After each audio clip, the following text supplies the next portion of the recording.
J'ai été malade à Cuba, j'ai été soignée gratuitement. On m'a donné ma dose de médicaments. En sortant, je me suis fait une fracture quand même assez importante.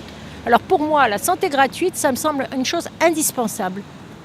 Il y a 2 ans, qu'il y avait un nouveau traitement, Géaldi, qui permettait de guérir les gens entre 95 et pratiquement 100%. À l'époque, ils parlaient plus de 95%.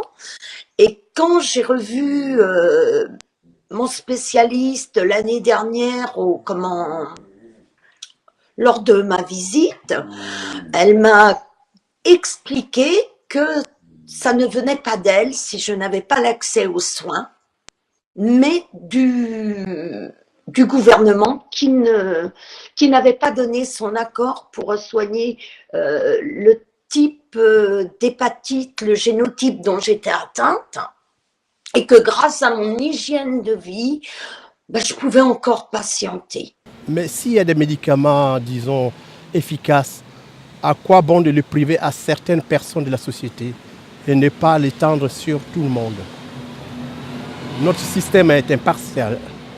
Ouais, si le médicament doit remplacer un médicament plus ancien, si c'est celui-là qui est plus efficace, c'est sûr qu'il faut trouver des moyens pour que tout le monde y ait accès.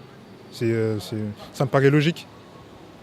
En fait, je pense qu'il y a des causes pour lesquelles il faut penser un peu en dehors du business et du profit. Voilà, on peut faire du profit sur des chaussures, sur des vêtements, des shampoings, ce que vous voulez. Mais quand ça concerne la santé, je pense qu'il y a moyen de faire autrement. Oui, le traitement qui était délivré par les laboratoires américains, oui, est cher. Mais est-ce que pour autant, on a le droit de mettre la vie des gens en suspens avec une épée Damoclès sur la tête, faisant que leur vie quotidienne devient un véritable enfer? Même si le prix est justifié, vu que ça concerne quand même des maladies, peut-être que l'État peut intervenir et réguler un peu les prix, puisque ça concerne quand même la vie et la mort des gens. Donc l'État intervient dans plein de choses, peut-être qu'il pourrait intervenir là-dessus aussi.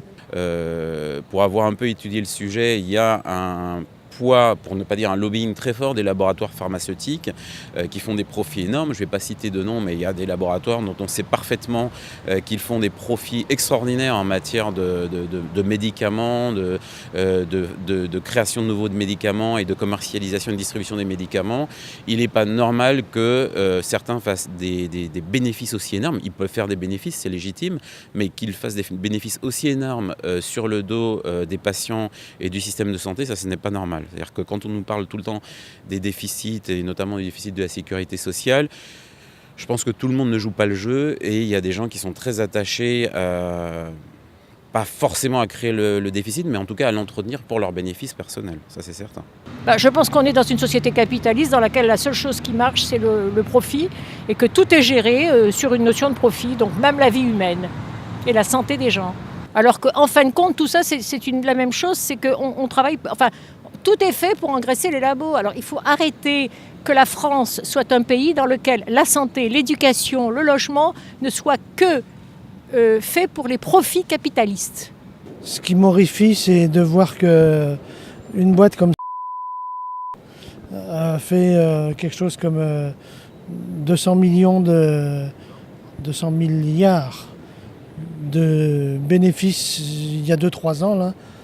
120 milliards après un paiement d'impôts, et au bout du bout, 9 milliards reversés aux actionnaires. C'est le montant du trou de la Sécu.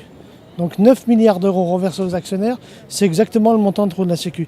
Donc là, paradoxalement, on se dit, mais c'est pas possible, il y a quelque chose qui ne va pas. Comment c'est possible qu'il y ait autant de bénéfices alors qu'il y a autant de déficits?